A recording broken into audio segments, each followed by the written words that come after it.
Asian party.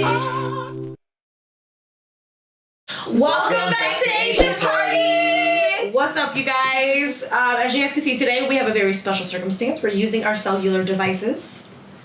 Yes, when in doubt, use your iPhone. Use your iPhone. And it's not because we had technical difficulties, if that's what you're wondering, but if that's a theory, that might be a good theory. What's up, y'all? It's Nina, half of Asian Party, and I just wanted to hop on here real quick to let you guys know that, yes, we had some technical difficulties, and no, we did not end up using our phone audio at all, so don't hold our words to it.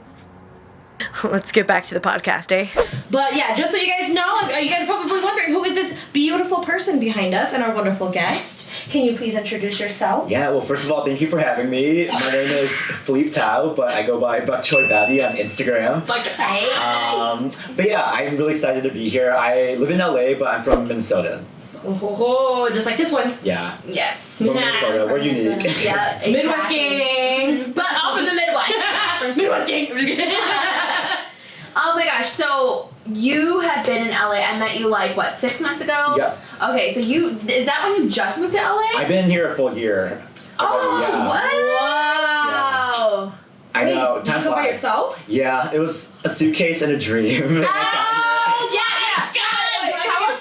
Tell us why you came out here. So I came to LA for work, and so I work at Netflix, and we have a companion website where we create like behind the scenes content, red carpets, explainers, and so I'm a writer, and so like half of my job is watching TV, and then the other half is writing. That is so fucking cool!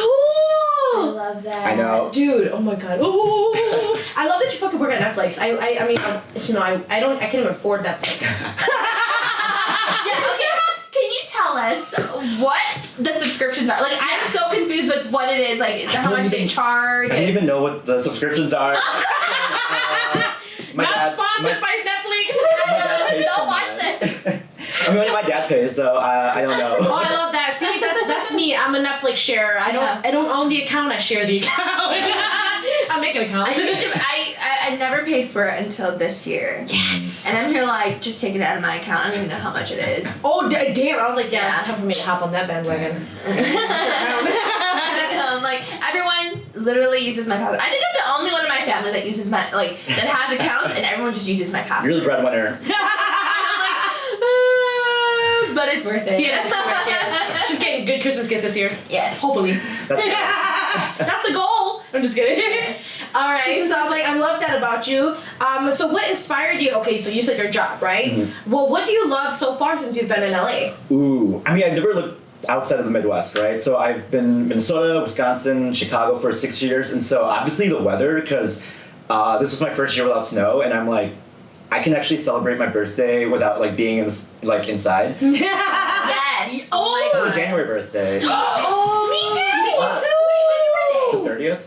Oh, you're an Aquarius. Yeah. Okay, I'm a Capricorn. You're right at the beginning, aren't you? Yeah, I'm the second. Yeah, she's number 2 and you. Yeah. I know, I'm over the end, yeah. You're number big down. Dang. Yeah. Okay, January babies. Yeah, we're gonna do 𝗙𝗱𝗶𝗶𝗶 big down for you. Oh my god. Yeah. I love that. I'm there. Get Yes. the jingle bells out.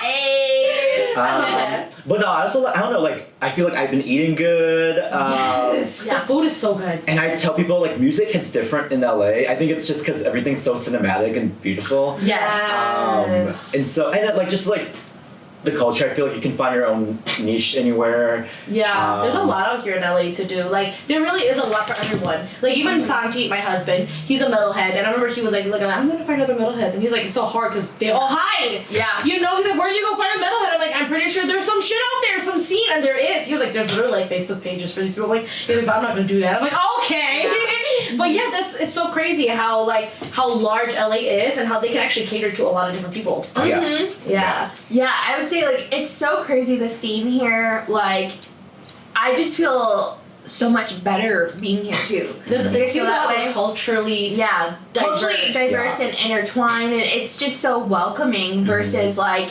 right, like, we go to Minnesota and, like, everyone, I hate to say this word, but it's segregated, or just it's a divide there. Yeah. And so here it's like, what? You're a Filipino. Oh, you're Thai, you're Chinese, you're Korean. Oh, cool, we're all friends, you know? And so it's just like, it's just really cool. It makes me feel really welcome. Right. Well, because LA has the stereotypes of people being superficial and fake, right? And I mean, to an extent, I'm sure that's true. But Very true. I think having lived here for a year, I think it's like also what kind of circles are you putting yourself into? Like, what spaces are you going to? Because like if you're only around people like that, then I will say that LA is it's not a hard place to thrive, but if you want to succeed, you do have to put in some kind of effort to find the right people. Because if not, if you're lazy, you will find people. Mm-hmm. I don't know, the yo people. Yep. I think the first year just being here too, like I found friends and I had to readjust, you know what I mean? Like, and so you'll always find friends wherever you go, but then I think over time, as you really establish yourself, you'll also establish your circle. Yeah. Because you just realize you just don't have that type of energy for everyone and everything at all times. Especially in a place like LA. Yeah. If I'm coming out for you, you lucky. So I'm like, if I'm coming out, you know I love you. Come out no more. For real. I know. Speaking of ways, I'm kidding. I don't even know. It's so funny because earlier we were talking about how excited we were to see the hurricane in California. Oh yeah. I'm from Wisconsin, but obviously you guys are from Minnesota. Yeah. So like, we're like, this is gonna be our first hurricane in California. It does not even. We're like, we've been through worse. Oh, okay, sure. So let's see what the talk is about. No, I love that. Speaking of which, I was like, so for today, like our topic is afraid to be Asian. So I actually had a question for you. When was the first time that you felt like you were actually like afraid or like ashamed to be Asian? I guess I'm from first account. Afraid. So every year since I was a baby, my whole extended family does like a annual summer camping trip. And so I remember when I was like 5, it was like nighttime and all of us were just chilling by the campfire. People were doing their own thing, and there was like over 100 of us, right? It's like those big home camping trips. Damn! And then, wait, did you know like everyone? Yeah. Whoa! This is big ass family! I know. Okay. But then, so we were all like vibing, and all of a sudden, like you hear really scary music being blasted out of nowhere, and then all of a sudden, like a group of people in white sheets start walking towards us. Oh my god! Yeah, like dressed up as ghosts. Oh my god! I was gonna say, if you saw the KKK. Oh yeah, that's how to clarify. Wrong group! Hold on! Yeah, I would not fuck with that. But then, so it was like this. I guess like these white people at a nearby camping site, and I guess they thought we were hella loud, and so they just decided to dress up as ghosts to scare us out. Yeah. And so I think that's like the first time I felt afraid to be Asian, or like the first time I even experienced, I guess, like fear and like being targeted at because we're Asian, right? Yes. Yes. Hell So yeah. yeah, I think that's my answer. Oh my god, that was kind of spooky. Yeah, that's. I was sitting here like my lunchbox. Yeah. You know, people were complaining about the smell. He's like, I would have kept out. Oh damn. Yeah. With 100 people. I mean, what do you expect? It's just like when you're camping and you obviously if you're tenting next to each other or whatever, like it's gonna be loud. You know? And if you're tenting next to a big group of Asians, you need to know what you're getting yourself. Wait, but then we got people who were trying to scare you guys? Yeah. Okay, how many were there though? It was like not as big as us, but like it was a big group. What was they thinking? It was a big group, but it was like a movie scene, like with the scary music, and then. Oh hell no! That's I'm gonna be honest. That's like high key racist. No, Yeah, that is. That's so high key They racist. came in dressed as ghosts. Yeah. What the fuck Like were they in thinking? all like white sheets. Like boogly boogly. Yeah. Boogly get off. Also, Okay. it's like them being white. It's like you're gonna wear white sheets. Over you, like you didn't have to wear that. We all like come up as the KKK. Like I know. I was like, I didn't know the Klan was meeting tonight. I know. Oh shit! This is the meeting. Yeah. Okay, Sorry. Oh, that was tonight. Yeah. Just kidding. Oh well, there's 100 of us. We'll be your audience. Let's see how this is. Damn, that's crazy though. Yeah. I was like, you got my story beat. Damn. What about you guys? Oh my god, you go first. I guess, okay, like, afraid to be Asian.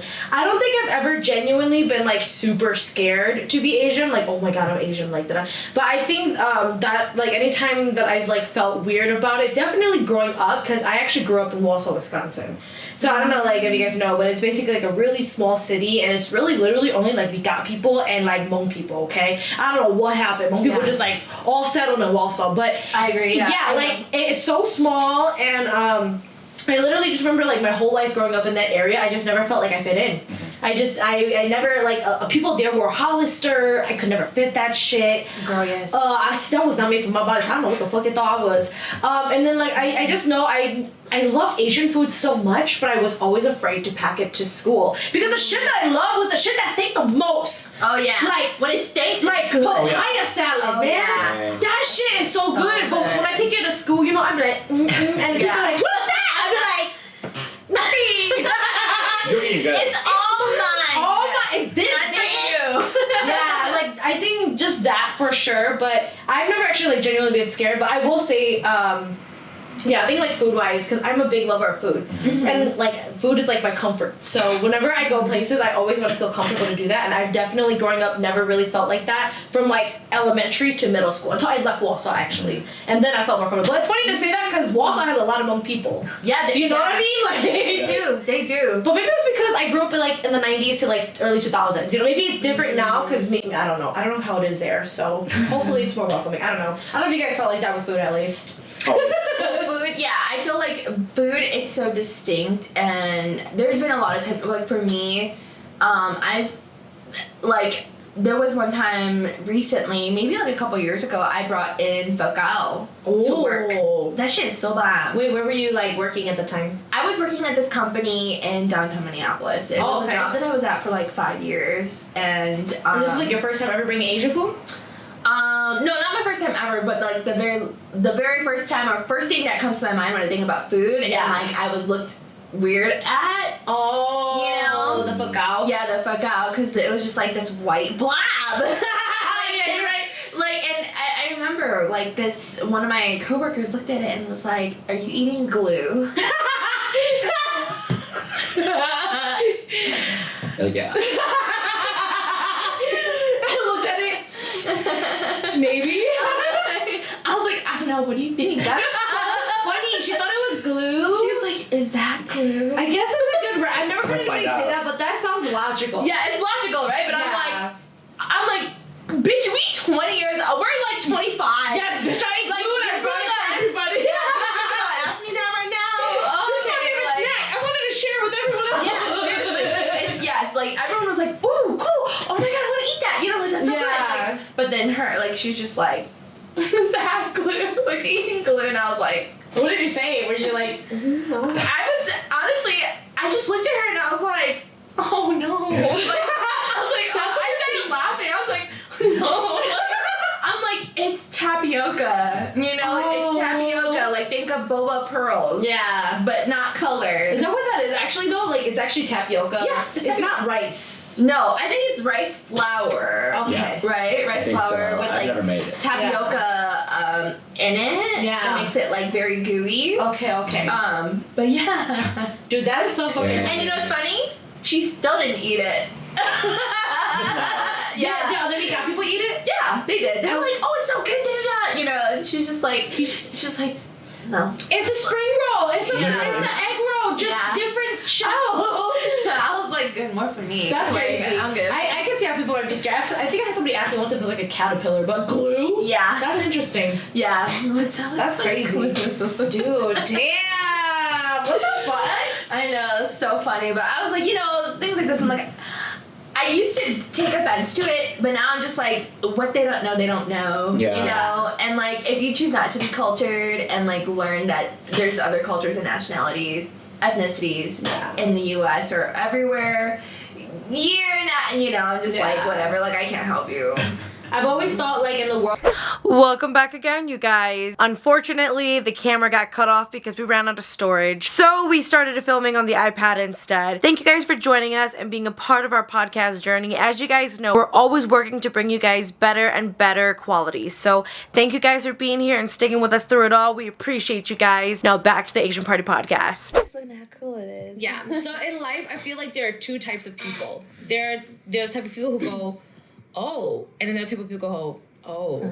Yeah. And I feel like that because I felt like that growing up. Like there's times where certain friends, I felt like I didn't feel comfortable bringing them to my house because I was also like the oldest of 10. So you know, like my house is not going to be nice and clean and tidy, and it's going to be, like, it was hard maintaining, like, 10 kids. So I always felt weird about bringing people over. But I always felt like the right people would come and be like, oh, like, family, beautiful, instead of, oh, it's like messy and there's kids and like da-da-da-da-da. Yeah. But that's how I feel like. I feel like there's two types of people in the world. You're either a oh or a oh type of person. And I feel like I try to keep the oh people in my life. Amen.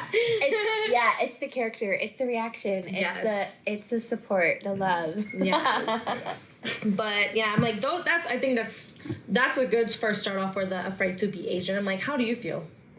I absolutely agree with you too. Another time that I could think of like very closely where I was afraid to be Asian was COVID. Oh yeah. Oh my! For sure, the big one. Did you guys get like attacks, or did you guys get called out, or like you guys got like? I remember going to the grocery store just shopping, and then people just was avoiding me. Mm-hmm. And there was like there was some people like coming up to me like, looking at me like this, or like, with their shopping carts, and just like, looking at me all weird. I was actually with Tiffany, shopping, and like one person was literally, they saw me and Tiff, and then started walking backwards. What the and then fuck? kind of jogging away to another aisle because they were so scared of me. Oh my god. Not that I was afraid to be Asian, but it also gave me the thing where I was like, I'm fearing for myself because now COVID it's shunned on us, and that was the whole stigma during that time. Right. And so I was like, oh my god, I've never felt so ashamed to be Asian. Yeah.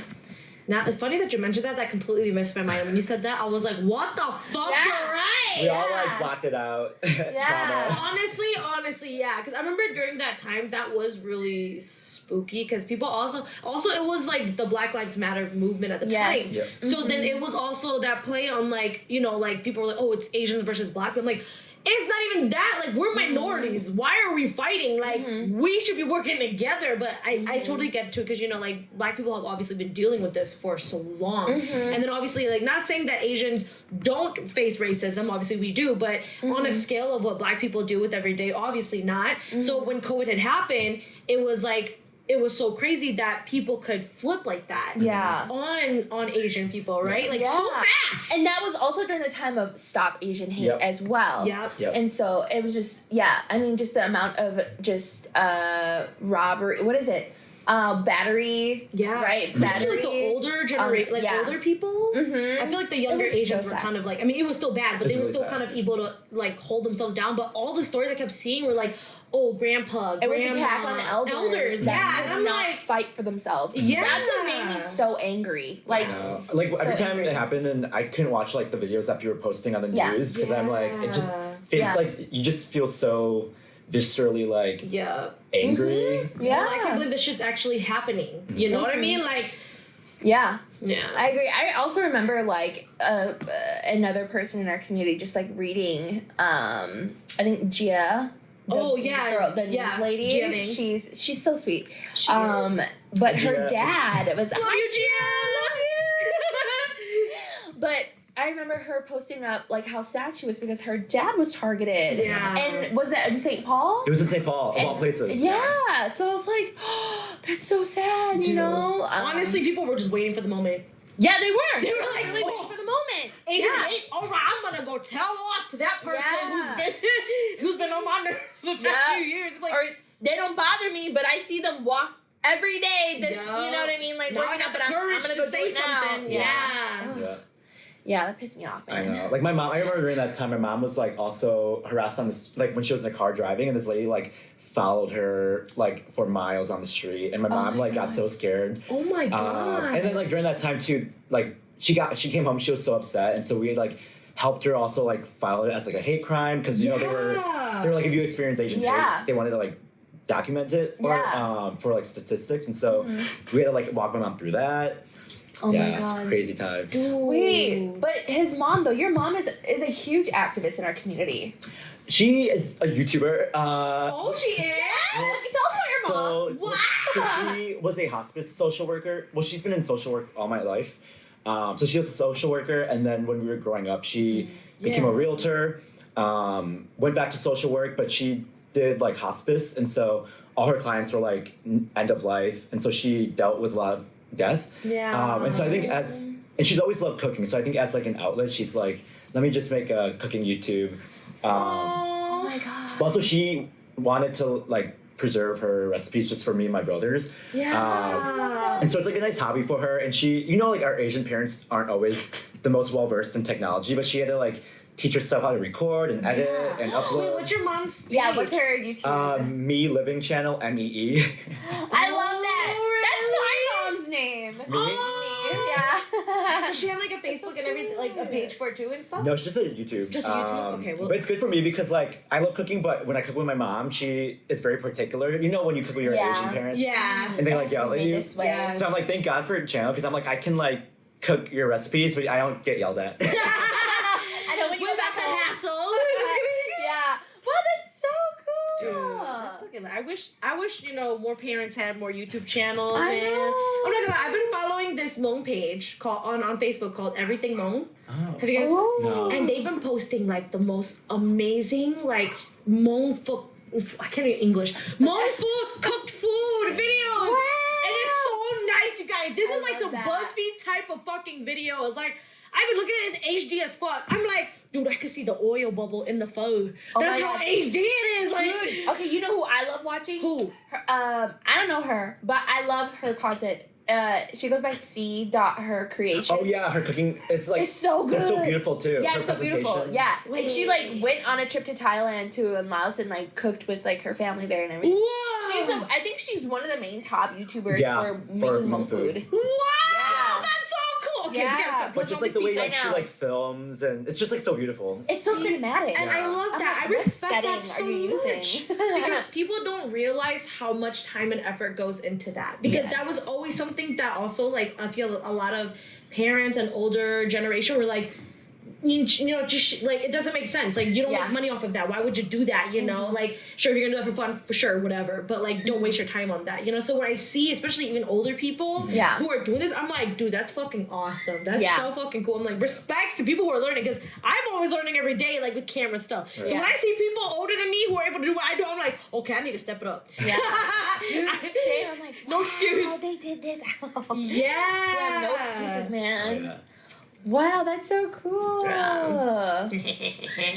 I love that. Yeah, I think another one I like too is don't kill me if I say this wrong, but I think 𝗕𝗃 Creations but she like does such beautiful cakes, dude. She made this fucking Pokeball Pikachu birthday cake, and I was like, wow, Dang. yeah, it was so fucking accurate. Like you know, I'm a picky person. Okay, when it comes to food, I either like it or I don't, and also I love food to look visually appealing, and I see y'all Hmong people out Didn't there. you start off your content creation as for like making food?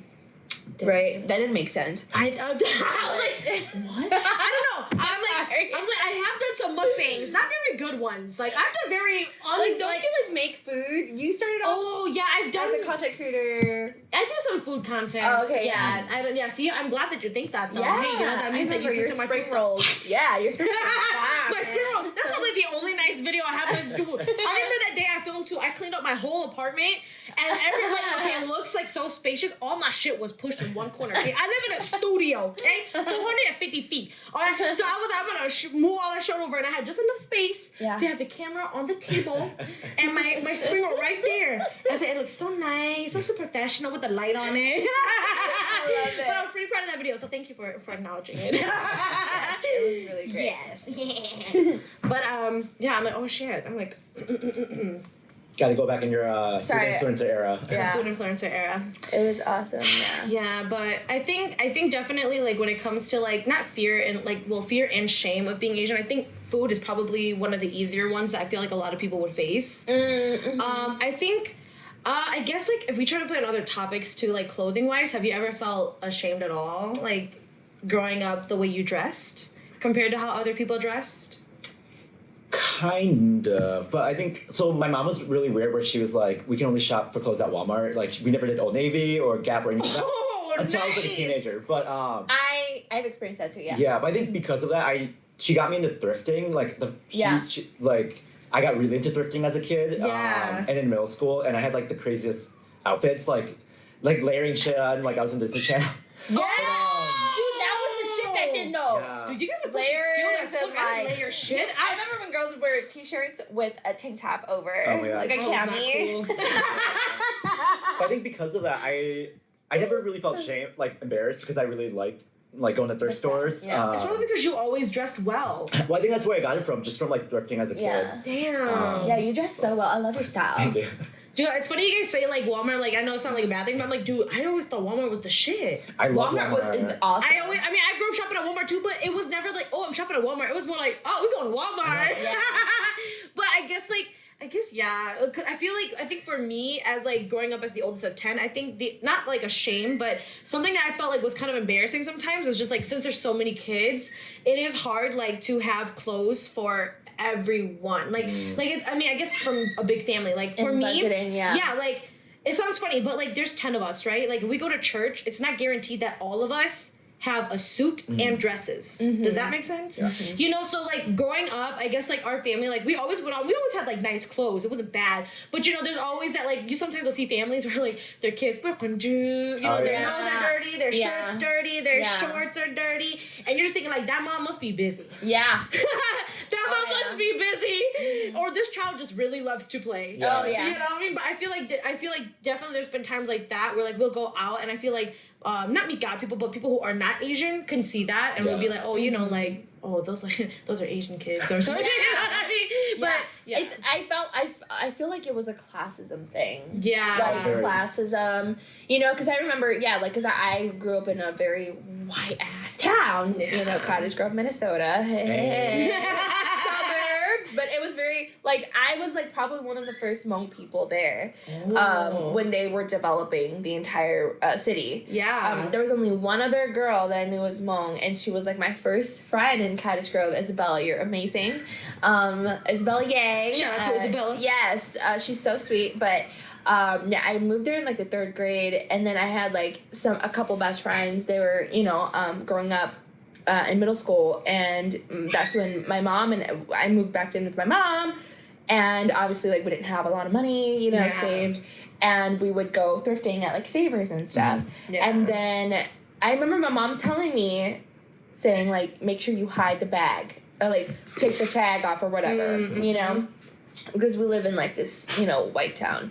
And so, one day I was with one of my best friends at that time, and I told her that I went shopping, and obviously we went to the thrift store, and then she was like, where? And I don't even know why I blanked out on this, but I remember her reaction to seeing a Savers bag. Oh. She was like, you got this at Savers? Yeah. Yeah, I was like, yeah, why? Like, I didn't get it. I didn't get it. Because I was just like, we just went shopping, you know? Like, all this stuff. Like, we went thrifting. Like, thrifting is so fun. Yeah. You know? And she's like, you got this at Savers? What? You know? And then I remember, like, a week later, she told her mom. Her mom was asking, like, oh, where do you guys go shop? Yeah. You know? And I was like, oh, you know, like, I'm naming off all the thrift stores. Like, Savers and Goodwill and... They're like, oh. Yeah. Okay, but you know what? The top-notch one was the one in Sunray. Did you ever go to that one? I fucking love that one. That's Savers, That was like- right? It wasn't Savers. It was like a value thrift store. Value. Yeah, that was my shit. That I got all my VHS cassettes there. Wait, what's it called? For like 50 cents. It was called value thrift store. Now Yeah. it's like a furniture store. Yeah, But a furniture store. Or it Something. turned into Planet Fitness. Yeah. And then I think it's like a What the? furniture store. Yeah. Wow. That went through a whole Dude, that place was amazing. that was my favorite we found store. gyms there. Yeah, it was There were gyms. huge. Yeah. Damn. Anyway. Shout out MVP to Yeah. Value Thrift Store, man. Yeah. We miss you. St. Paul, Minnesota, right there next to Go back. It's like right on Whitebear and Suburban Avenue, right? Oh, yeah. Yeah. That's so crazy. Man, that one was a shit. Mm-hmm. I remember I got in trouble once because you know, I'm a very funny comedic person. I think everything's fucking funny, especially like when you take like shit that like is disastrous. I'm like, yeah, that shit's funny. I remember one time my mom was still working at like 𝗕's, and I remember like she was working at the mall, because you know how like jewelry stores are in the mall, and I went up to her and I was like, oh, like I forgot what we talked about, but I brought up food stamps. I brought up like, oh, like we got the food stamp card. I was like, we're gonna go shopping, and I remember I said that like out loud with my mom and her coworker. That was just funny, whatever, you know. I think I was like in high school or college. And I remember we walked away after, and my mom was like, why did you say that? Yeah. And I was like, what do you mean? Yeah, and what? She was like, don't go telling people we got food stamps. And I was like, she's like, it's not bad, but like, you don't be saying it like that. And I'm like, I think that shit's funny. And then she's like, and then I was like, and then it clicked in my head, you know, like, because, you know, like growing up with a family that grew and lived on food stamps, I didn't think it was bad either, you know? Yeah, I was just like, what we were accustomed to. I was like, oh shit, this shit's the blood. Okay, it's that time of the month. Yeah, I'm gonna go get that ravioli. Yeah, I'm gonna get that. Good. I want that chicken noodle soup. So I'm saying, like, why are we not flexing it? What you mean? We got the black card, the gold card, the food card, you know? Like, it's just shit like that. Like, you know, obviously realizing that, I'm like, okay, you know, like, you know, and us not saying all Asians are poor, but like that we weren't in the best circumstances. We obviously didn't make the most money, but we grew up with that. We didn't know that, you know, also coming from like Thailand, Vietnam, and Laos, you know, it's like, we're just barely making it, like, okay, what is life? Because it's always evolving, you know what I mean? Oh, yeah, absolutely. Because I mean, when you think about it, our parents came here, right? So it's not even that long ago for them to like be where they are now, Yeah, agreed. It's so funny though, like it's kind of like what's it 𝗕𝗱? Yeah, and it's like kids never lie. You know, I know. It's so funny. It's sorry, so, mom. Like, sorry, mom. But kids never lie, and it's like, oh shit. There's been so many times like moments where like my grandparents would be so embarrassed from something I said, you know, and like it's me just spitting the truth, but it's like, haha, you weren't supposed to say that. Oh, how about this? Have your parents ever been ashamed of you? Oh my god. Okay, yes. Don't everybody all raise their hands at once. I'm just kidding. Oh wait, hold on. We'll start off with Phillipe. No, okay, I wouldn't say like ashamed of you, but ashamed of something you did. That was so like embarrassing. Like, why are you my daughter? Why are you my daughter? You know? Like, have I embarrassed my parents? Oh damn, yeah, you probably. Well, I mean, well, like growing up, my mom, like, it was like three boys, right? And so she would always go shopping at like Aunt Taylor Loft, and we would always have to like go with her every time. I'm like, so I'm like the troublemaker, so I would always like pick fights with my brother throughout like Aunt Taylor. Dude, that's crazy. Your mom went to Aunt Taylor. Your mom got style. Yeah. Throwing hands at the Aunt Taylor, man. We're gonna go do that. Aunt Taylor. Shit, I don't think I've ever walked in Aunt Taylor like 3 times in my life. Yeah, I'm like, I just feel so short when I'm there. I learned what petite was because she always went to the petite section. Oh. And I was like, what does petite mean? Yeah. Dude, I actually never knew what petite was until like college. Honestly, yeah. Like, I didn't even know that was a fit. Yeah. It became a size. Yeah. I'm like, oh, this is why this shit never fits. Yeah. Is everything petite? I'm just kidding. I'm petite. And not because of my size this way, but because of my size this way. I'm petite the long way. Bro, that shit's too funny. Yeah. I remember like one thing was because I grew up with my grandparents, and I'm a person where I love the beauty pageants. I love watching all the beauty pageants. Yes. Like I love going to 𝗕𝗱𝗱𝗶𝗱 to go watch the pageants. Yeah. And I remember one day I asked my grandparents when I was a kid. I was like, "Oh my god, Taya, like I want to do that too." And then my dad was like, "Do it! Don't do it!" She's like the pageant? Yeah. She's like, "Don't do it because if you lose the bit, someone will." I was like, damn. I laughed at that so hard. It was so funny because I was like, yeah, I would probably lose if my Hmong is not good. But it was so funny, like the way she said it too. Well, now those girls who like do the pageant who can't speak Hmong, they be getting dragged on like Facebook and YouTube. Oh, I know. Yeah, I get props for them to even try. I'm like, well, bro, you went up there and you did that, and now the world knows. Yeah. Not a bad thing because I know there's a lot of people out there who don't know how to speak Hmong, but. Obviously, you go to a Hmong pageant, that's what people are looking for, so it's just so hard. Yeah, speaking Hmong is actually really hard. Yeah. Especially since it's not really practiced that much. You know, because I feel like, it's hard to say, like, it makes me wonder all the time, like, dude, how do Latinos do it? I know. You know, like their kids, no matter what, Yep. always know how Retain to it. speak Spanish. It don't matter because they speak it at home, but they Yeah. go to school and they speak English. You know, and I'm sitting here like, how the fuck? You know what? They preserve their language very well. I don't know how they do Yeah. it. We gotta learn the freaking.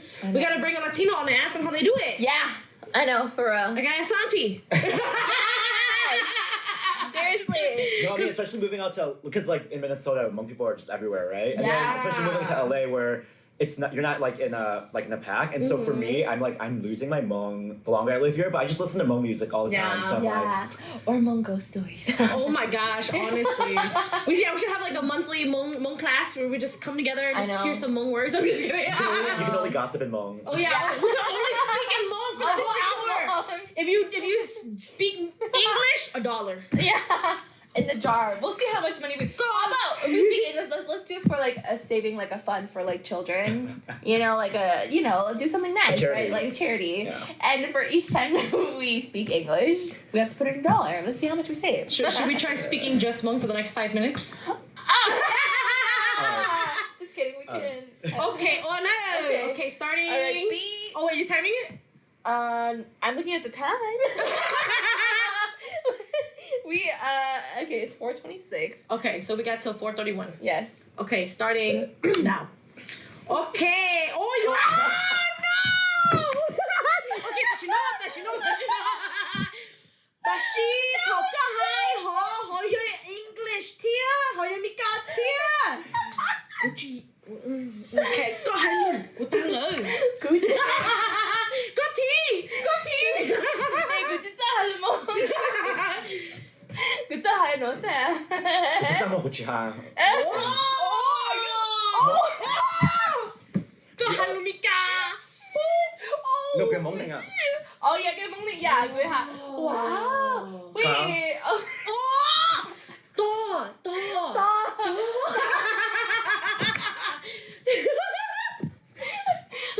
Thằng bé vừa đâu mà. Sáng dữ. Cái tóc thằng bé này nó cái món chốt bây giờ. 야, 그냥 먹 좋아. 야. Món chốt món linh. 먹 좋아. Yeah. That was so funny. Oh.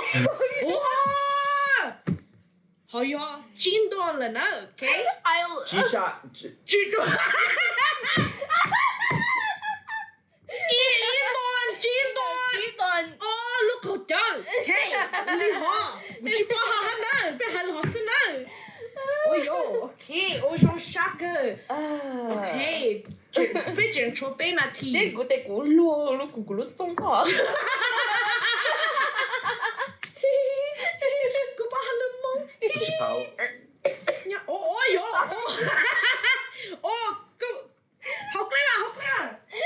이거 말해? Nó chỉ thầu nó hình á nữa. cái tọt gì.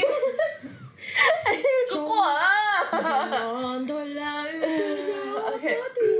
Oh no, của lên nhá nó. Cái nào? Dạ, học lên nó, okay rồi. Ding. Oh yeah, trong shocker. Học lên đó. Tọt gì á. Trong shocker, okay. Trong. 你唔知行到啲人咧，頭尾要拜成按齊當中啊。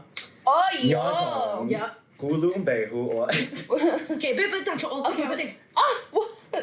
Okay. Oh yo. No, go. Oh yeah, okay. Nhớ rằng không chia. Cô luôn bê hoa, khờ lý nắng cao mong sinh va. Cô tuôn đần đông, mà hóa kỳ tuôn. Cô lưu lối răng cao cho mẹ học mẹ nông. Cô tu mi nông. Là họ sư. I love. Oh. Oh yo! Good day. Cảm ơn nè. Mẹ nó. Oh yo. Okay, cái tí nữa. Okay. Cái giống tên nó. On the team. Cái giống tên nó. Good day. Wow. Có gì cho hai lần có gì có sỉnh à? Okay. Rong Nhớ rằng cái tin này chàng. Ôi chàng này tôi cùng lúc nó. We're not going to who are making that yeah sing mongly. Oh.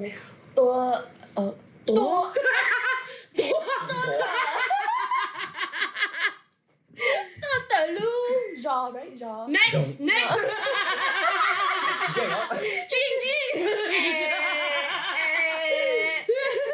Just kidding. Oh my god. Okay. Oh, good. Yeah. And that's it. Okay. Yep. Okay. Now open to Prince Charming. Prince Charming. Nhỏ dùng trà cổ dung bê hữu ô công trình thành mong thang công trong St. Paul, Minnesota ตัวผมได้ปีกุสังหา我唱到就被自己ในพงบ้างปะ Whoa. 有什么你就平時叫被多對場面間車，被有錢人亡命令能等先得。 Wow. Cái nó hả? You're cooking on Wow. Pet em mong nó nè. You know, pet in number E. công trình Công trình. Tụi họ tự chứ bao đủ lúc bề. Hay là hay với tụi chị có ăn đúng bề. Wow, kinh sú. Ôi dồi. Oh, biết tụi mong lời. Hey, We did that. We did that. What up, y'all? It's Nina, half of Asian Party, and we wanted to give a big thank you to Sunfat Corporations for their amazing sponsorship. They have such delicious products, you guys. Make sure you guys check out their Sunfat Thai tea as well as their coconut juice. And if you're more of a foodie person, they definitely got snacks for you to check out. Or if you're somebody who likes to cook, like pho, for instance, they got that too. So make sure you guys check out Sunfat Corporations, y'all. They will not disappoint. Nice job, everyone. I think I owe the most. Yo, yours is good. Yours is like a whole speech. Dude, you went a whole nother step. Well, you know, you pay tribute to Jennifer Powman. you got to do that, otherwise you're not gonna win. Oh. You know it's always GVP. Yeah, every speech. Take these tips. That's what the men's have to do. I think they do it too. Yeah, I don't think it's required, but you remember like. every Yeah, speech? you're smart. Yeah, most Hmong people always pay their tribute to General Ving Pao. Yeah. Wow. Yeah. Dude, I'm not gonna lie. I remember this one year. I'm not gonna lie. I think they like said that they. Oh, I don't know if they do this every year, but they don't tell you what the last question is in the pageant round. Yeah, I don't think they. Yeah, and I think this one year they asked a question. I was like, oh hell, if they asked me that, I would have been like, no. I think it was something. I forgot what it was. I think the question was like, you're the doggies in the background. The dogs. We got dogs in the other room. They want to come. We're not torturing them, you guys. They just want to play. They just want to play. But we're in a podcast right now. We'll play with them in a little bit. But oh damn, he said me too. Featuring George. Yes, I was gonna say you sound just like him. So beautiful. But damn, what was I saying? Dude, I lost my train of thought. Oh, a question that they asked at a pageant. Oh, bro, I don't remember the fucking question, but I just remember the question. Like, it was something about like, what is? I think it was something related to like religion or something, or it was something about shamanism. But then I was like, bro, what if this person's not shaman? What if they're Christian? Yeah. But you know, shaman is like Hmong culture, tradition, like, you know. So I was sitting here like, damn, that was me, I'd be fucked. I'd be like, Juyesu! Juyesu, you're the number E, Oh, no, Isha Zero,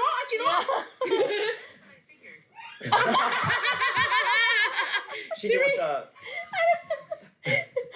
Seriously, shut the fuck up. That's what I figured. Well, I remember when I was little, my mom was a judge at the Minnesota Hmong Year pageant. And so me and my cousins, they used to sell those like red lasers, and we bought them, and we would sit in the audience and just like point them at the girls on stage. Oh my god, that's so funny. That's so scary too, though, because that's like a sniper. I know. They were like, what you know? Oh my god, just kidding. Your mom probably like the pageant girls are probably so freaked out, like, oh my god, there's like a red bullet. You don't get flat tell. on them. I kid you not. Every time somebody does like the bullet, you can't ever tell. True. I feel like Yeah. you can't tell if somebody's like, you got something on your face. And it's just like, What? Yeah. What? know. Right there. Oh shit. Bro. Oh my god. Okay. Okay. So back to being right. We went to a whole long spiel. I know, but I love it though. I love talking about Hmong stuff and like Hmong. Like I genuinely just like love our ceremonies. But it's like the more we talk about how afraid we are to be Asian, the more I feel like I just love being Asian. It's just things that I feel like we always grew up with and was normalized with, but when we came to this world, it wasn't. Mm-hmm. And now that I feel like there's more of us, and not just that, but I think we're more open and more loud about it, more loud and proud. Mm-hmm. I think that has opened up doors like so much more. That's why I'm saying like that's why we're seeing so much more content. I've also been seeing a lot of rise in Hmong people, like people filming, posting, you know, being more active, like trying to start YouTube channels, and I love that so much because I think that this is an era where like Hmong people are starting to thrive. Like they're no longer just struggling trying to make a living. They're actually able to grow and elevate now because they're at a comfortable place, you know? So I love that so much. Like I don't know if y'all been seeing it. I swear I see Hmong people everywhere. I love that shit. I love that shit. I'm like, every single time I get onto Facebook and I scroll, there's like a new artist or there's like a new person cooking or opening up a business. That K-pop girl on the JYP show. Oh my God, Lexus! Dang. Speaking of which, I love Lexus! Yeah, you know her personally. Oh, you do? Right? I do know her. Oh, from Wisconsin. Yes, Oh. I actually met her way back when I actually met her in Chicago. Dang. I thought she lived in Chicago. Was it when you went to go audition too for the JYP? No. Oh. I wish. Yeah, okay, first of all, I did not audition for JYP. I wish I did. I actually auditioned for SM, but that was like way back in college. Yeah, but no, the JYP thing, we're way too old now. Like the age limit was just not in it. But no, I actually met her back in Chicago because I went there to go to 𝗕𝗱𝗃 Rice. So I don't know if you guys know, but 𝗕𝗱𝗃 Rice is like, she's a pretty well-known dancer in LA. She's like this like really cute little white girl, but she's like really flexible and she just does everything.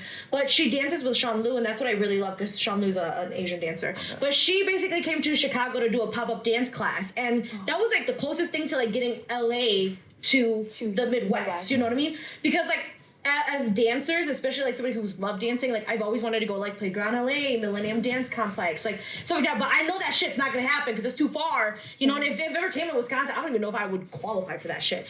But so we went to I met her at the dance class, and I thought she lived in Chicago at the time, and I was like, wow, because I was like, wow, I saw this other Hmong girl, and I was like, what are the odds? And I was like, hey, like I'm Nina, like da da da. She's like, oh, hi, I'm Lexus. Oh, nice to meet you, like da da da. And like that was that. And then I remember, like, I think I followed her on Instagram because I was like, oh, what's your Instagram? I can follow you. We followed each other. And then I saw that she was, like, dancing at this, like, dance studio. And I was like, oh, I'm like, damn, must be nice, you know, like, oh, she dances and da. Come to find out, she lives in fucking Milwaukee. I was like, what? Because I was thinking, like, oh, of course. Like, she's so lucky. She's got a mom who supports her. She went to dance class in Chicago, of course, you know.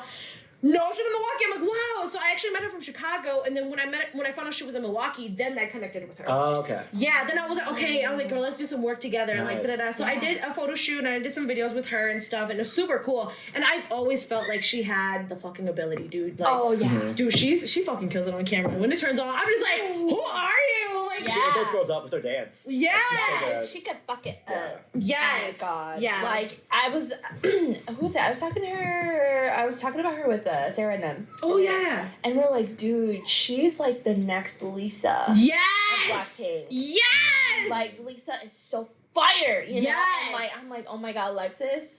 And her name is her name too, know, Lexus. Like that is so unique. Like she's gonna stand out. She's gonna make it. She's gonna make it. Yeah, she is so badass, bro. Like, if anybody has, I've seen her, like, it's so cute, too, because, like, I've seen her process, like, from making TikToks to, like, dropping dance covers and stuff. And I don't know if you guys know, but, like, they're not on her social media anymore. Like, all of her social media is, like, gone. Oh, yeah, I tried to look her up. Yeah, like, because of the JYP's. I'm assuming. Probably an NDA or you know, whatever. Also, I kind of figured because I'm like, that's why I was like, I'm pretty sure she's gonna launch because no offense, I'm like, because that's always been a big thing in Korean media to not have scandals, to not have controversies, and they're very serious about their artists.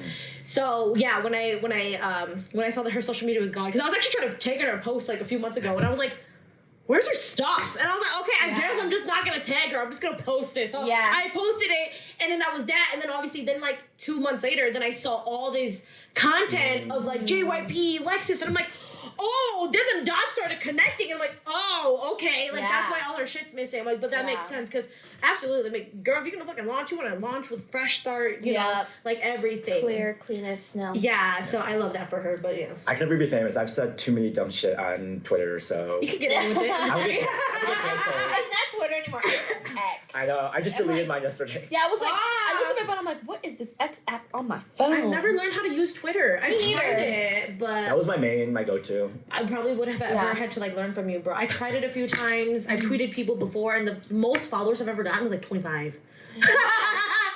I think the most tweets I've ever gotten was like 4. And I was like, wow! I know, I was like, I only went on there to tweet my feelings. I used to do that. I think mine was at my peak Twitter career. It was like 17.4K. Twitter and he said he could never be famous. I said a lot of. I have said a lot. I used to start shit with people on Twitter. I love that. You're one of those people. Yeah, like the Bling. Oh my god, the Bling Empire guy. Kevin. Oh yeah. I like started beef with him one time on Twitter, and then he got really mad and like tagged me in a post, and then now I work at his employer, Netflix. So. Booyah. Don't fuck around because you never know where you're gonna end up. Yeah, exactly. Don't burn bridges because you never know. Wow, that's so funny. Dude, I think he was like, oh damn, look at the way this guy just stepped his way up. I know. He's very nice though. I met him, so he's nice. I love that. Wait, so have you met the Bling Empire cast? I met him, and then a few months ago, shortly before Anna Shay died, I was at this random black party, and she was there. Oh, yeah. And then I met Kelly. She's also really nice, but that's about it. Yeah. Oh, okay. Yeah. Oh, Anna Shay. I know, R.I.P. Yeah, and she passed away only like a couple months ago. Very recent, I Yeah. don't know Have any you of watched those it? people with that. I didn't really invest in it. It was like one of those shows for me that I just put on in the background. while I did was hear doing it was something. like real spicy though, and I was like, I want to watch just because I'm like, I've never really seen Asian people be spicy like that. I mean, they gotta get Hmong people on a reality show. Honestly, yeah. We're gonna name it Hmong Empire. No, or we're gonna name it Broke Empire. Bro, Yeah, I know. Hmong sausage. hell yeah, dude, that's too Oh fucking my funny. god. Yeah, because sometimes I'm like, I can never delete Facebook because the Hmong drama on there is so good. Yeah. Hmong tea. Dude, people be making tea out of Hmong tea from I don't know. know. Dude, I ended up on there once. I did too. Really? Yeah, but I have on a couple. it was so It's so funny. stupid. I was just like, what the? They shared my song, Big Chief. Oh. And somebody commented, I think they were like hating, they were like body shaming, I think they were like, oh, like she's so fat or like da-da-da. And I was just like, this is so funny. That's funny, Look yeah. at these people who think they have opinions. Yeah. Yeah. I'm just kidding, they do It's have just like men opinions, like yeah. talking like shit about appearances on there. Yeah. I don't think I've ever. I'm not in it. I'm not in the Do you have group. to join it? Yeah, you have to join it. yeah. Okay, Mom. I don't even remember if I was actually in it or if like I saw like a screenshot or something. Oh, they But I really think publicize their posts. what happened was I was tagged in it. Oh. Yeah, like I was tagged in it. Yeah, that's why I was like, huh? Because it actually was like Ninako, and then I was like, Talk shit about my and I went to friend. go look, and I was like, huh? I'm like, look at all these little people. Like, Yeah. I have haters. This is so cool. Y'all making my best Yes! friend money. Yes, I'm on the level of haters for twins. Yeah. I'm just kidding. You make me famous. Wow. Yeah, but yeah, I was like, but what'd you end up on there for? Yeah.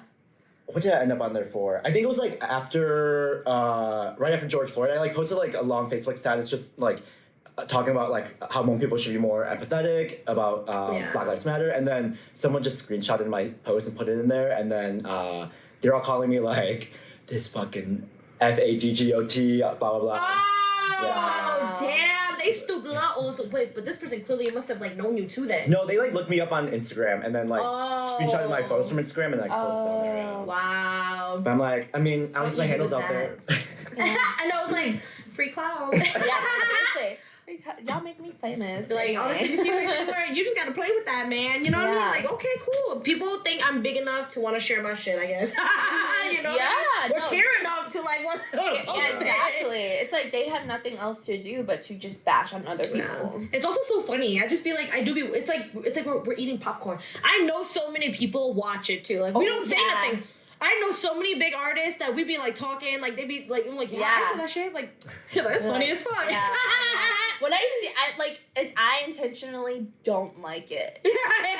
Like, I see shit all the time, but I just, like, don't like it because I don't want to, if someone was like, oh, yeah, you saw it. Because we believe in putting positivity into the world, not negativity. Mm-hmm. You know what I mean? But we'll still eat our popcorn and we'll still eat our popcorn. If negativity is around, we're still going to be like, ooh. What is this? Ooh. How can we learn from a third party? Yeah, I'm going to watch and make sure I don't do this.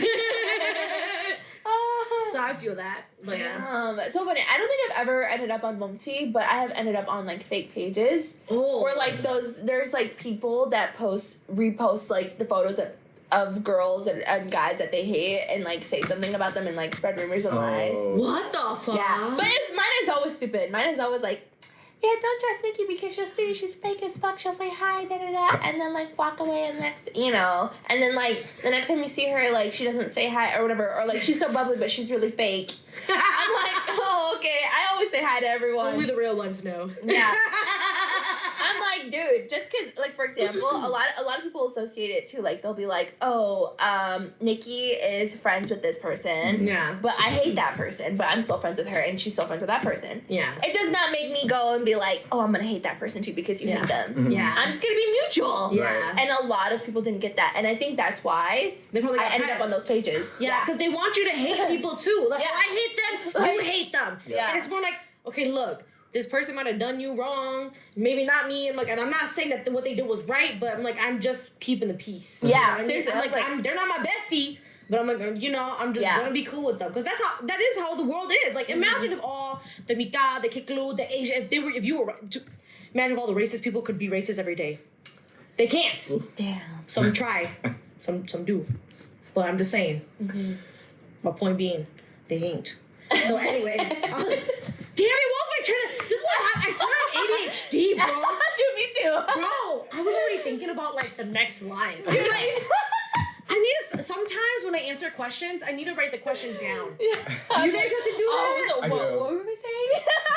Maybe it's because we live in LA too. I feel like ever since I moved to LA, my brain doesn't stop thinking. I'll literally say so fast. Yeah. Everything goes by so fast. It's like, okay, what's next? What's next? I've cared so much about so much more about how I dress and stuff too, and just like not in a bad way, but I was talking to him yeah, I feel like I need to wash my car more. People be looking at my car and be like, you need to wash it. I'm like, okay, damn, Yeah. I feel like I need to dress up a little bit. Not all the time, but I need to at least look decent. Like when I first moved here, I was like, shit, I need to dress up to go to Trader Joe's. Like, I don't look good when I go grocery shopping. Yeah. That's so true. Everyone in LA, wherever you go, it's like, you see them in some sort of style. Yeah. They're so hip. Even if they're casual, it's nice casual. I was telling my friends, I'm like, everyone here has such a unique style to their own, but it looks effortless, right? Like you're not trying too hard. Yeah. Dude, honestly, the more crazy it gets too, you don't even question. Right. Yeah, it's like, oh, I love that. Yeah, you're shit, she came out with that. Sparkly glitter, neon. Yeah. Seriously, and it's so funny. I actually watched these YouTube videos of people in New York about fashion and what they wear, and it's so flamboyant on the street, and it's normal. Yeah. I love that a lot about New York. I've actually seen a lot of people just that's the one thing that got me to buy leg warmers recently because leg warmers have just been such a cute thing in fucking New York. Mm-hmm. Yeah. I'm just wow. I'm I think I need some leg warmers. So yeah, New York is definitely on their fashion game. Oh yeah. Oh yeah. Oh my gosh. I agree. Yeah, and so I'm just it's so normal in New York too, but here, being here, I'm just whenever I go out, I'm I have to look good. Well, because people dress so crazy, I'm at this point where I'm I can just throw on whatever the fuck I want and then look really dumb, but no one's gonna judge. Yeah. Yeah. Be I mean, we've been going to lunch in our sweatpants and sweaters now. Yeah, that is true. I don't know. Sometimes we do be looking ratchet. Sometimes I'm okay, look, I know nobody ain't gonna see us, and we going to exactly. Ain't nobody know that I be in my little in the corner spot we doing work. Yes, it's so dude. That shop is honestly, awesome. I think that is LA too. You're either if you people who do look like that, you can't see them because they're undercover. Mm-hmm. We're undercover. You only see us when we pop out because we look decent. Yeah, for we real. always wish we look undercover. good.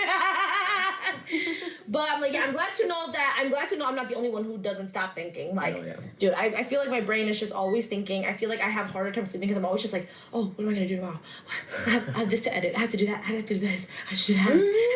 Oh my god, yeah, same. Especially with Costa Later now. I'm behind on 3 designs and I still need to collect payment and then I need to get I need to get my money, but I'm so tired of it too. Do you feel like that? Do you feel like you gotta keep up with LA? I do. Not work-wise, but like more so just like on the weekends, I'm like, if I don't do anything or if I sit at home, I feel so guilty because I'm like, well, for me, it's like if I'm paying this much rent, I need to like stay home. But then the other part too is like if I'm paying this much to live in LA, I need to like be doing stuff, right?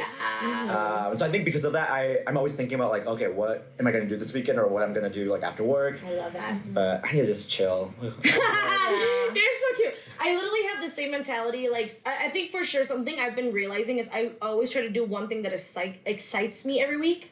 And I think that's something too, because I told Tante, I'm like, we do live in LA, and I'm like, and obviously the money is tight, and we try to be smart with it. But I'm also like, it just seems kind of dumb to live in LA and just sit at home.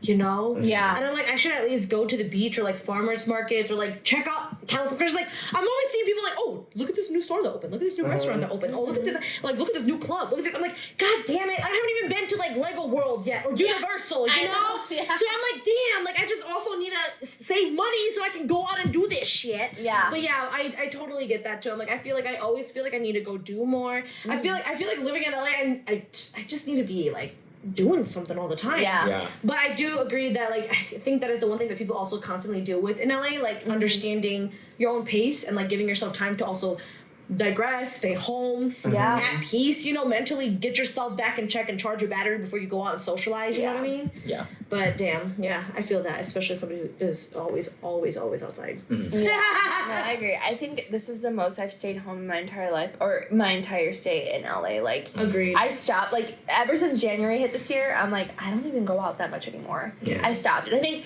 for the first year it was fun because, I'm new to LA and I want to try new foods, I want to try new things, but now it's like, no, like I just stay home, and if I want, like, now it's just more like if I'm a coffee shop girl now. Like I love going to coffee shops and like being away from home to do some work. That's so is fun. cute. Yeah, and like what else? And like just trying like little pastries, going to pastry shops here and there. The arts district is so beautiful. Oh, yeah. I love the arts district, but other than that, I'm like, I don't really go out anymore. Yeah. Unless it really involves me. Yeah. like a birthday or something. Yeah, like a birthday, or like I really love that person. Yep. I really want to go out to that person. I'll go. But like just going out to go out, no, I'm just like, dang it. I'm still in that I don't want to. Phillipe's like, It's fun. It's such a fun era. I was there. Like, I was a out year till 3 ago. of it. I love that. Yeah. I was. See, yeah. but I love that though. First year makes sense. Yep. Mm-hmm. I love that everyone's like in a different, like, I love that you guys are still in your new, like, I'm in LA era, and then obviously you're more you've been here longer. I'm in the middle. I feel like I'm like, I want to go out, but I also want to stay in. Yeah. And I feel like you're like, I need to stay in because you are focused on your business. Yeah. And then I feel like you're like, LA. Every night. Yeah. We ho in this bitch. That's why I'm like, I need to kick it with y'all. Y'all need to show me how it goes down because I don't know how it goes down. I need to check. See, I haven't even done WeHo. Oh, never? I have not done that. Okay, we'll hit the streets. Yes, please. Yes, WeHo please. is so fun. Oh my god, I need that. Okay, I was gonna say, to end our podcast, for the last question, I was gonna say, what do you think being Asian in LA, how do you feel like that has maybe elevated you? Oh my god. Like, what, coming here, because we obviously struggle with like being Asian, our identity, like there was disadvantages and advantages, but now that we're in LA, because obviously we intentionally came here, right? You came here, I came here, you came here for work, you came here to chase, yourself, do something bigger and better yourself, and same thing, right? I came out here, do bigger, do better, and do music. So it's like, now that we're out here and being here within the time that you have, because you've been here longer, you've been here shorter, I've been here in the middle, how do you guys feel like with your identity being Asian, do you think like with your job and your job, your business, I'm trying to like put this all together, how do you feel like that has really helped you or learned as an Asian? That's such a great question, and for me, it's funny because growing up being Hmong, I was so used to it. Like everyone knows what Hmong people are, but I came here and, kid you not, no one knew what Hmong was. Yeah. And in a sense, I felt so much power. Yeah. Like, in a sense of, that's an interesting way. I love that. Like, what? You're Hmong? What is that? Where are you from? What do you guys do? Those are the associated peoples. Yeah. I love that. What? We've never heard of this. Yeah. Tell me more. Tell me more. And so, for me, I was like, oh my god, I feel so powerful. Let me just break it down real quick. I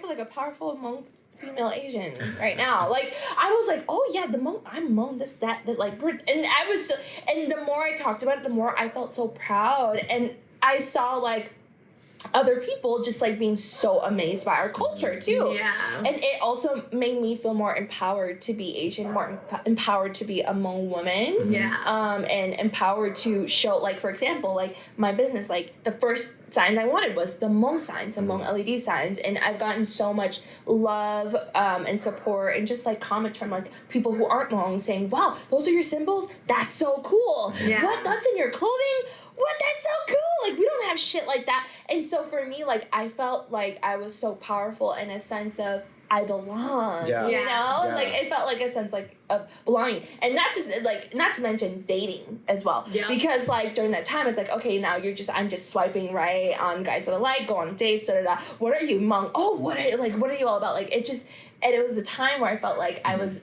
able to really be me and present myself and represent our people. Right. Yeah. Dang, that's a good answer. Mine was a little deep, but, you know. No, but it's true. Yeah. Because, like, I think, coming from Minnesota, it's like, I don't know, we go to the Hmong store or, like, the Hmong bar, and, like, I live with my parents and hang out with my cousins, right? And so, like, I was just only around Hmong people. Yeah. I think being here, it's, like, a culture shock, but I think because no one knows what Hmong is, I think, to your point, right? Like, you really get to reclaim your identity, and I think, for me, like, I'm more intentional about, like, my Hmongness.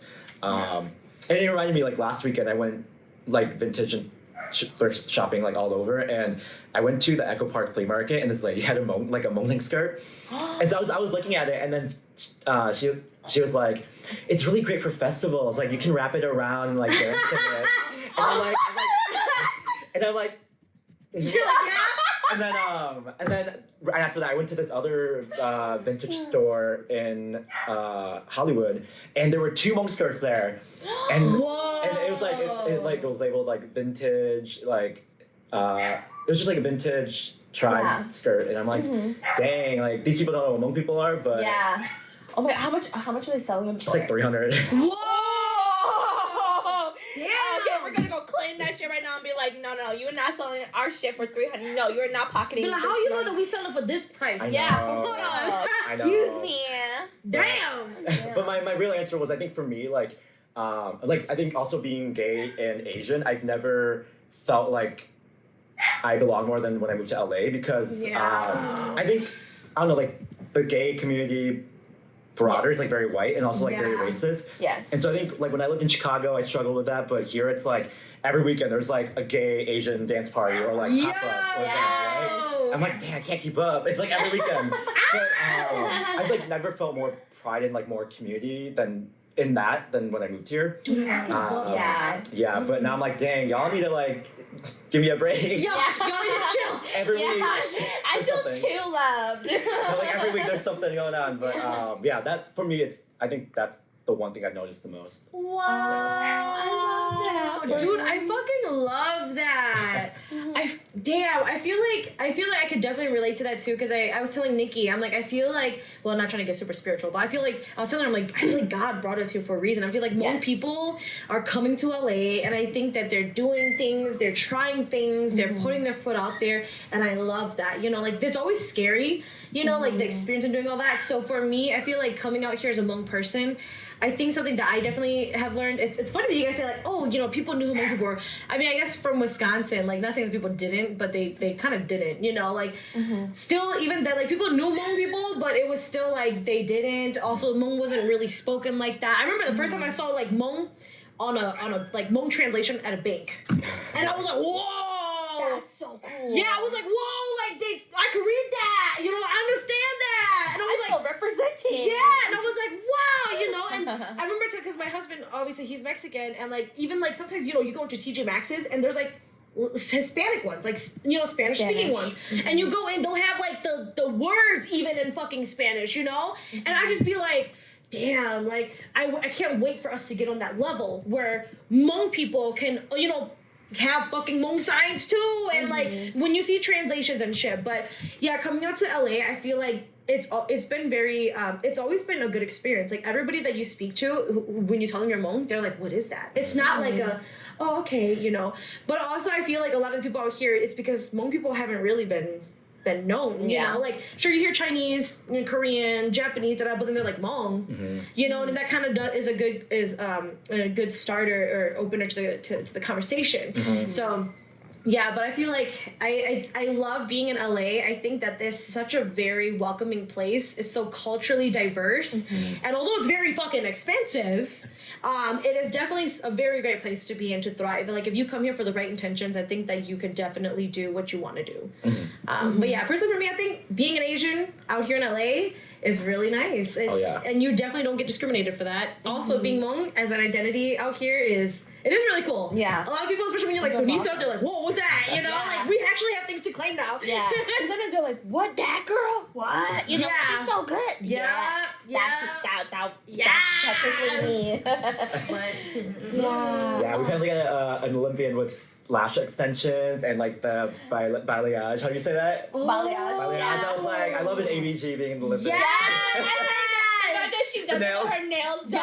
I'm like, oh, Sunisa is she's one of us. She always in check. ABG, baby. Yes. Dude, I fucking love that girl.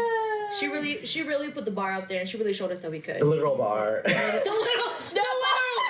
What? That's her favorite too, is bars, right? Yeah. She loves the bars. Yeah. Oh my god. It's so fucking cool. We love you, Sunisa. We love you. Listen to Sunisa. Bye, Nanako. Literally scream it. Yes. Oh, well, thank you so much, everyone, for watching, and thank you so much again, Thank Phillipe. you. This was so fun. Yes. Oh my gosh. With all the little difficulties that we went through today, we appreciate you for going through with all that. Hey, we are women in tech, okay? Yes. Oh, yes. Love it. Yeah. Honestly, we're getting it. We're getting it. We're getting it together. And just one last time, where can we find you? Yeah, so I'm on Instagram, 𝗕𝗱𝗶𝗶𝗶𝗃, and then TikTok, 𝗕𝗱𝗶𝗶𝗃, and that's it. Hey. No more Twitter. No more Twitter. No. And are you on Facebook? Oh yeah, not 𝗕𝗱𝗶𝗶𝗃. It's just Phillipe 𝗕. Oh, okay. If he wants to accept you, I'm just kidding. If you're Hmong, I probably will. Okay. I love it. You heard it. You heard it from him. If you Hmong. If we have like a mutual, I'll probably will. A mutual with someone's name that says Guluko. Oh, yo. You know those like long names It's all like that they all have. together, yeah. Yeah. Kind of sussy. You're just kidding. Where'd you come from? But thank you so much. Thank you guys so much. This was so fun. Oh my god, you guys. Thank you guys so much for tuning in for Asian Party today. You guys already know, make sure to follow us on Instagram, YouTube, and Facebook at Asian Party, and we are Asian Party. So y'all know, join the party. We hope you guys enjoyed today's podcast, and we'll see you guys next time. Peace out. Bye. Hey.